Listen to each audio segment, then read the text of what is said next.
Hello, this is RV Vagabond Jerry, and now that we're deep into the winter 2025 and it has been a very cold winter so far, I've been thinking a lot about the interior heating of my motorhome. So in this video, what I'm going to do is talk about the various options of how to heat the interior of your motorhome and other types of heating that you use in RVs. And I'm going to give you some perspective of what my experiences has been in various heating subjects.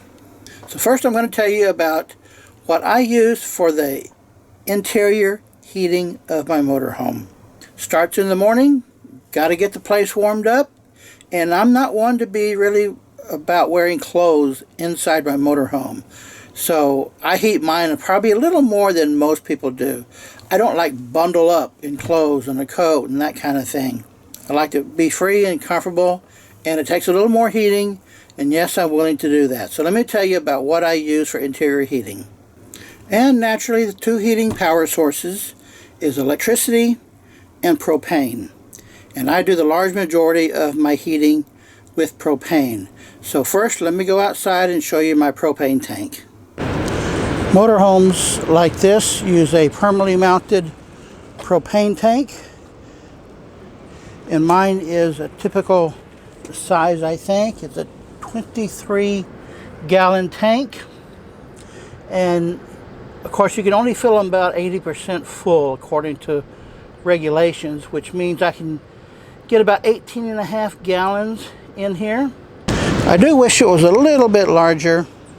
So the propane tank is used for three things: for my furnace, for my water heater, and then also for stovetop cooking. Now some people have an oven below the stovetop.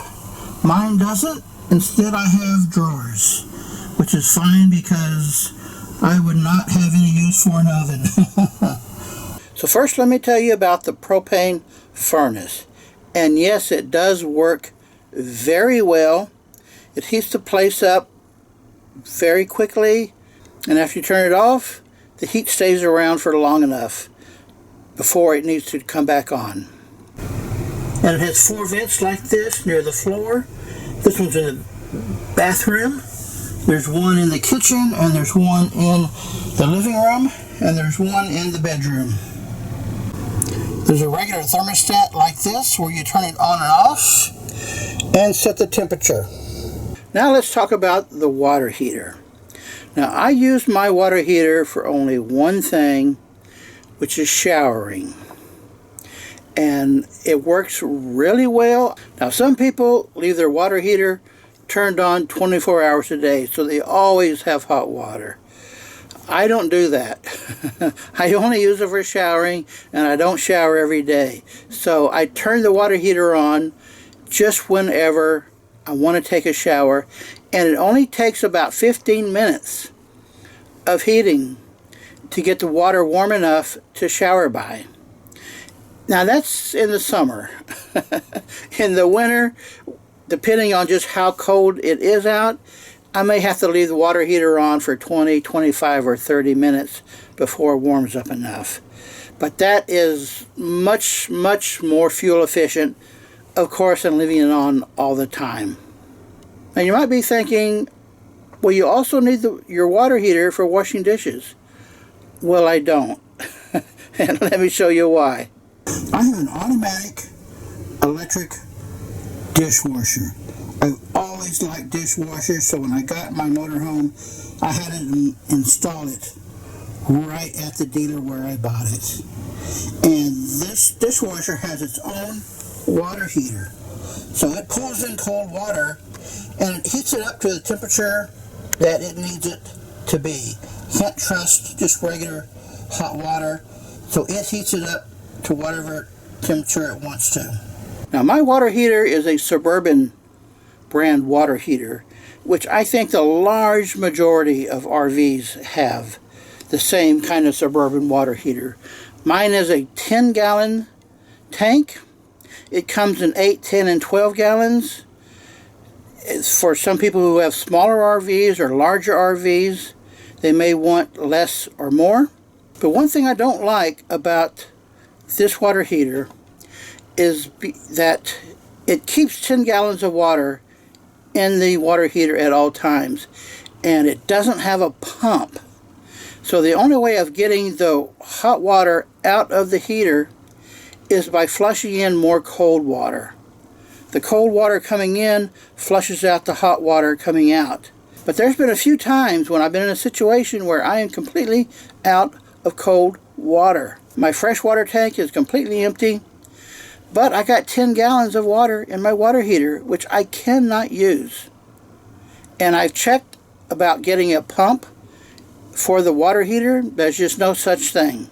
So even though you've got 10 gallons of water in your water heater, you can't use it unless you can flow in more cold water. Now, some people have removed their Suburban water heater and replaced it with a tankless water heater. I've never used one of those. I've heard reports from a lot of people saying they love it. It heats up the water as it flows out. There's just heat in the line, which can be either electric generated heat or propane generated heat with fire. So that, I think, would be more ideal for my situation, but mine came with this Suburban water heater, and I think the large majority of motorhomes do come with this same kind of tank water heater. If you buy a new motorhome, you can have an option to have either one, I think, usually, but most people are stuck with their Suburban water heater, like it or not. Now I'm going to talk about ways to heat your RV with electricity. Basically, there's three options. The air conditioner on the ceiling also has what they call a heat pump. It's like a reverse air conditioner. It pulls in cold air and warms it up and comes out of there, and there's also comes out of various vents like this around the motorhome, including in the bedroom. But my bedroom air conditioner does not have the heat pump feature, and that works pretty good. The warmth, though, however, does not stick around near as long as the propane heater does when you turn it off. And the other way of using electricity for heating is with a space heater like this, and it works pretty good too. The only problem is, as soon as you turn it off, whatever heat it's generated is gone. That heat dissipates just instantly when you turn it off. And of course, to use a space heater or the heat pump, you have to have either shore power or your generator running. Now, there are two other ways of heating the interior space that I do not use. So let me tell you about that. One is a fireplace. Now, when you think of RVs and fireplaces, that doesn't seem to be a match. It seems like you wouldn't want fire at all, or a fireplace inside of an RV, but it doesn't involve fire. It's actually an electric space heater, a large size one that is designed so that it looks like a fireplace, and they generally put them under the television. Now, I've heard that they work pretty well, but my television is a good 10 feet away from where I sit, and heat from space heaters, as you may know, do not go very far. You have to be right close in front of them to really get heat from it. So when I ordered my motorhome, I said I don't want the fireplace, because I felt that in my situation it just would not be very efficient. So I got storage under the TV instead of a fireplace. But so, like I said, some people love them. I guess it makes a lot of difference if you watch TV sitting in a sofa right close to the TV, which I don't. I watch TV sitting at my diner that's in the kitchen. And the other way of heating the interior that uses propane is with a radiant heater. I've thought about getting one of those.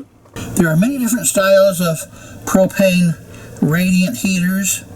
If I were to get one, I'd get one like this that It's mounted right on top of a propane tank with 1 or 2 heaters.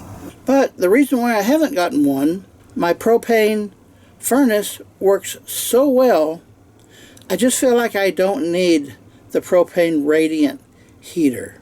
And then it's just something else I gotta find a place to store when I don't need it.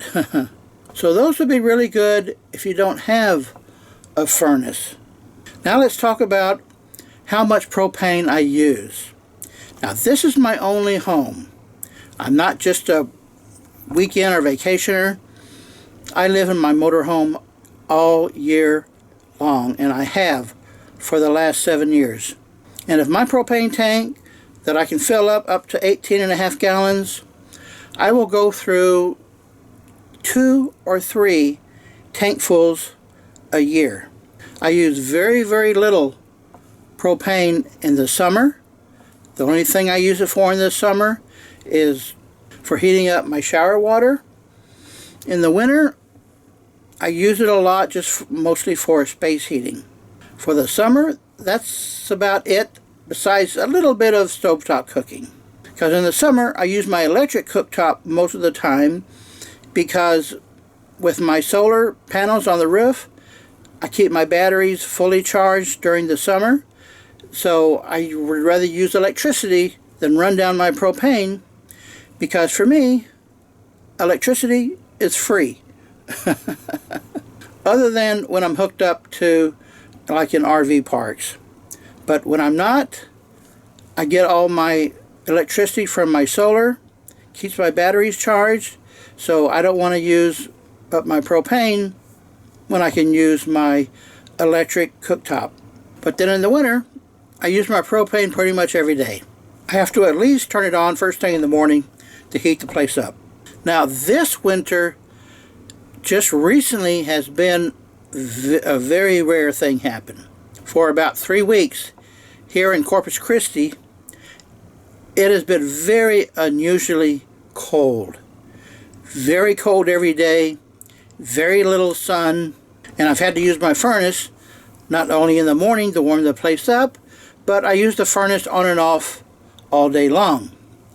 And for 15 days in a row, I used 17 gallons of propane.